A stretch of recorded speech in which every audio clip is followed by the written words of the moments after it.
Collaboration. One of my goals for 2024 was to do more collaborative projects with my fellow Fakemon enthusiasts, and so far, it's been a lot of fun. Gibbster's my partner in crime this time around. Stay tuned to see what we've been cooking.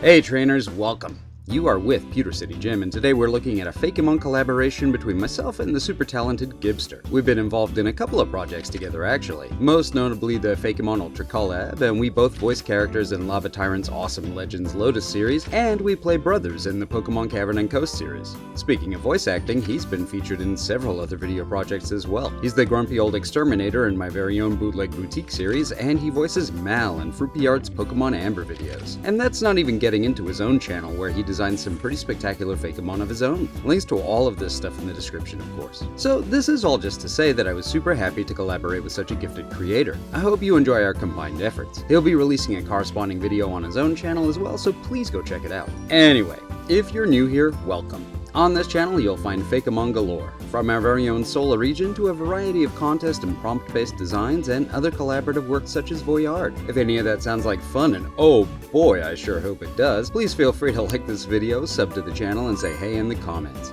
Remember trainer, you are welcome here. So, what kind of design are we doing? It's honestly kinda crazy, but the entire thing was decided by the spin of a wheel and the roll of the dice. Gibbster came up with a series of categories, and then we generated random numbers corresponding to each based on a Pokemon. So, just to give you an idea, let's say type. Roll a random number between 1 and 125. Okay, we got 837. That's roly-coly. Its primary type is rock, so boom, that's what we go with. And so on and so forth through a series of categories. The numbers and therefore the Pokemon that are being used as a basis are hidden from the other participant, with me rolling for Gibbster and vice versa. We have no idea where this data is coming from so as to keep the designs as fresh as possible without leaning on the actual Pokemon provided by the RNG for inspiration. Make sense? Yes? No? Maybe? Don't worry, it'll all become clear as I show you the dataset provided by Gibbster and how we're incorporating it into our design. So, without further ado, here they are. Number of types, 1. Type, normal. Ability 1, forewarn. Ability 2 is plus. Hidden ability is unaware. Biology. Pokemon's cheeks store acid strong enough to induce chemical burns and corrode metal. Biology 2. Its body is coated with a viscous fluid that allows it to stay on land for a week without drying out. Dex fact. Preferring solitude, the species does not form packs. Evolution method, level 35. Stages, 2. Appearance detail, dark spots on the body. So there's a lot to unpack here. Let's start with the easy stuff. This is a 2-stage monotype normal Pokemon. Nice and easy. Could be an early route rodent or a mid-tier 2-stage mammal like Baniri or the Meowth line.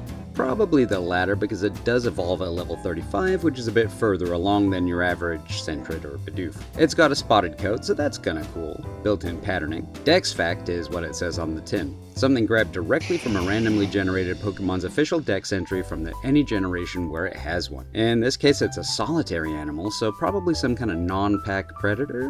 Maybe a cheetah or a polar bear or something like that. Where I get messed up is the biology facts. These were snagged from the biology section of a randomly picked Pokemon's Bulbapedia page. So again, let's see how this might work for the roly-coly which we generated earlier by picking a line from good old Bulbapedia. Its lower body has a wheel-like leg which it rolls on and uses for movement in a similar fashion to a unicycle. If Gibbster provided me with that info, for example, I'd have to include it in my design. So, my spotty 2-stage normal type has to store acid in its cheeks and cover itself with a viscous fluid that can keep it wet out of water for a week. This implies two things.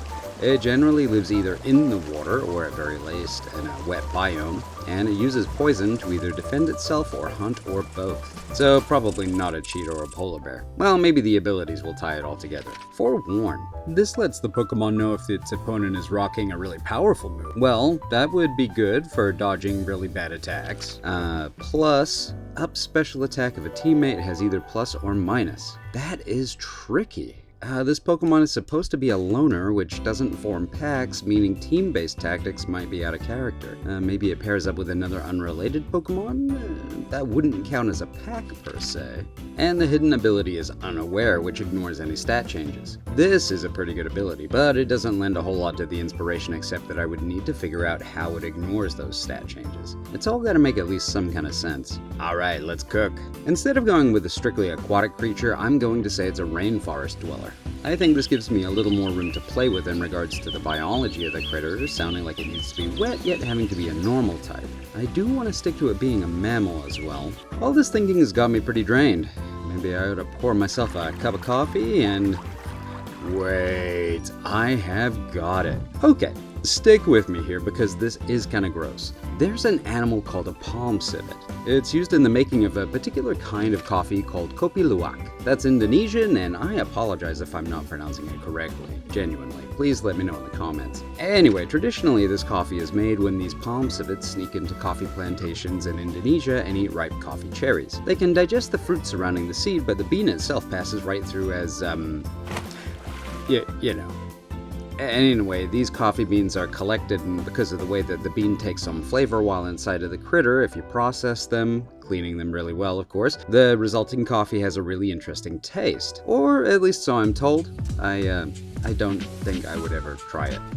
Palm civets are pretty adaptable, but spend a lot of their time in forests, mangrove forests, and swamps, i.e. traditionally wet environments. Boom. A coffee-drenched civet who spits hot coffee. Caffeine, by the way, is poison to many species of animal, and coffee itself is mildly acidic. We'll just amp up the acid factor to our Fakemon signature blend. Also, can I just say that palm civets are maybe one of the most adorable animals I've ever seen? It looks like a raccoon and a slow loris had a baby.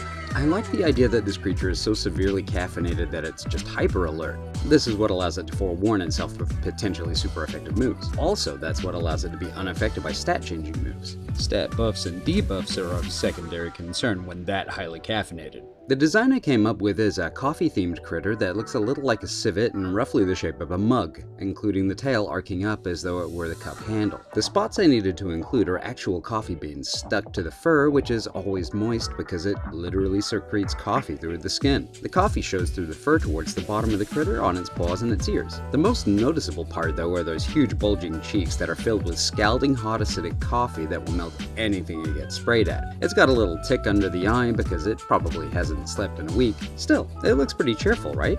And here we have Mugavit, the coffee Pokemon. This creature dwells in dark, wet rainforests and eats a steady diet of energy-rich coffee beans. It eats so many that it sweats actual coffee through its pores, soaking its fur. This wet fur is a perfect place to store more beans for later consumption. It also stores a particularly potent blend in its cheek pouches, which it can spray at enemies or predators. They are born completely white and gain brown stains on their fur as they mature and eat more beans. Mugavit are solitary animals as soon as they're able to move out of the family den, but their natural capacity for staying alert makes this safer than you might assume. Alright, now at level 35 it evolves into the next stage. All the generated prompt bits stay the same of course, but I do want to progress the concept. Man, forget a cup of coffee. I'm gonna need a whole pot of coffee to power myself through the mental gymnastics required to push this concept further. Oh. Okay. So I kinda cheated a little bit with this design. I've already used this particular concept for another Fakemon I made almost 2 years ago now. The coffee beans are level markers on a Pokemon themed after a coffee pot. I know, it's kinda cheap, but I'm just stealing from myself so I think it's fine. I probably won't sue me. Probably. I actually think this is the more successful iteration of the idea as well. Obviously, our mug has become a whole pot of coffee. It's a heavy, dependable looking design with a little less inherent movement. I think the face is cuter though. And here we have Potavit, the coffee Pokemon. Potavit move around less than Mugavit, traveling less distance, and as such they need to store more coffee beans when they find them. The coffee they produce is naturally more acidic, less sweet, and capable of melting spoons. People do still drink it, but it requires such heavy alteration to make it even remotely safe that no one can say whether the flavor profile is authentic. Shinies, by the way, are patented after a sweeter looking drink, like a caramel macchiato or something like that. So, here are our coffee civets. I'm super happy with them honestly, but man, something keeps bugging me though. I did make everything fit, I think. Everything except the ability Plus. Why and how would this decidedly solitary creature have an ability that solely relies on teamwork? I guess you'd have to have two of them on your team because Plus works with Plus just as well as it works with Minus, but that just seems to contradict the lore, and isn't the lore the whole point? Plus, I know that Gibbster's gonna rise to the challenge and produce something amazing that fits every part of his prompts. I need to do the same. Looks like it's time to design something else. So let's go with a little grass-type coffee bean Fakemon who also has the ability Plus. All roads lead to this conclusion. I imagine if this was a region, these little guys would be the oddish, bounce sweet, Smoliv kind of analog. I'm not going to design the entire line, well, unless there's a demand in the comments, let me know, but we can assume that all of the line would have the plus ability by default. Pair this coffee bean up with your mug of it or pot of it to unleash the full power of their caffeinated might. I went with an agitated looking expression and a kind of dynamic pose, like it's jumping around, waving its arms, loaded with energy and ready to go. Colors are standard coffee bean colors, and this little guy would be literally tiny. And here we have Calf Bean, the energetic Pokemon. Calf Bean are the primary prey of Mugavit and Potavit, and as such are quite hostile. It will try and chase away anyone that comes close. The problem is that it smells so wonderful that it will attract attention no matter where it tries to hide. Soul ability is plus. Having these be predator and prey gives them a good reason to be on the same team or in the same battles at least, so I don't think this would count as forming any kind of pack. Alright, now that all the designs are done, let's go ahead and check out which Pokemon spurred on which bits of data just for fun. The normal typing comes from Whismur, the ability Forewarn that comes from Munna, oh that's adorable, and that second ability is Plus from, of course, Plusle. Hidden ability, Unaware, that comes from Quagsire, perfect. The Acid Cheeks, that comes from Flapple. I actually would not have called that. Did not know that Flapple did that. The body being coated with a viscous fluid that allows it to stay on land for a week without drying out, that's Pukumuku. Oh, that's cool.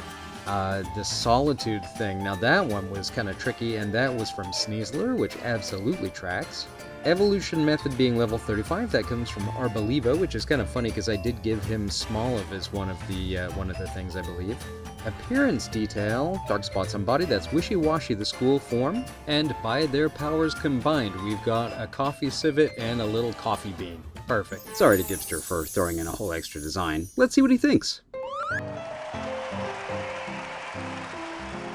Thank you for coming aboard, Gibbster. Very much appreciate that.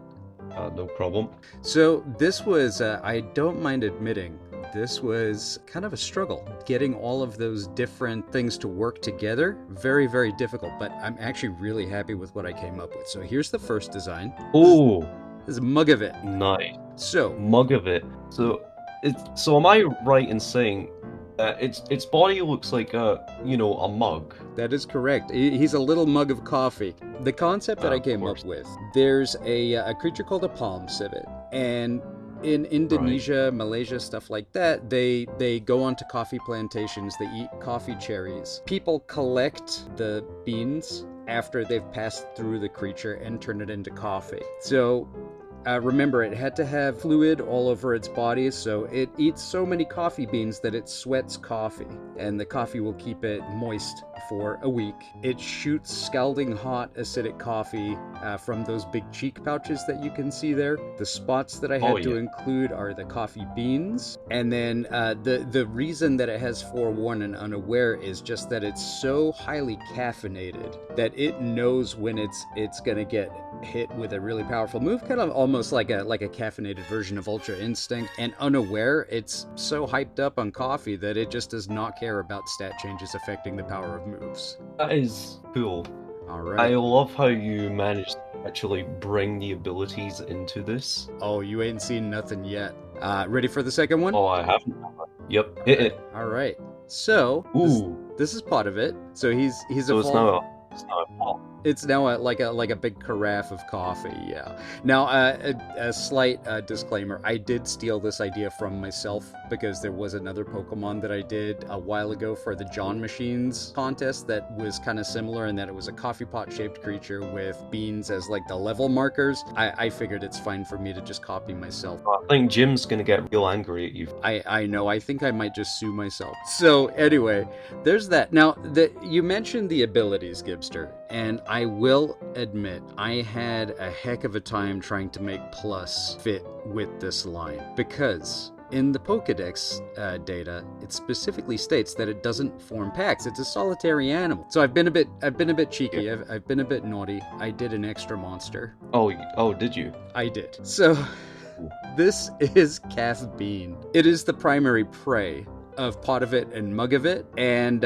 if you have it, you'll notice the ability is plus. So if you have it on the team with either of the aforementioned monsters, and you know, they all have the plus ability, their special attack gets boosted. I just couldn't think of any other way to make it work except for to have like an additional Pokemon, because it specifically says that it doesn't form packs, it doesn't play well with others. So it's like, well, maybe it would be okay with hanging out with its prey creature. Yeah, just, you know, one just sitting around, the other suggested makes sense. Exactly. You know, So, props to you, at least, because I couldn't come up with that many connections to the abilities. So props to you for that. thank you. I did my There's best. only one of the abilities that it makes sense having. Got you. All right, well, I'm all ready to see your stuff. Which I will, but over on his channel. So go and check out his video over there and see my reaction to his awesome monster designs. Alright trainers, I hope you enjoyed the video. If so, please don't forget to go check out Gibbster's vid and his channel more generally. It's a great time. As for me, I'm looking forward to catching you in the next one, trainers. But till then, take care. Bye.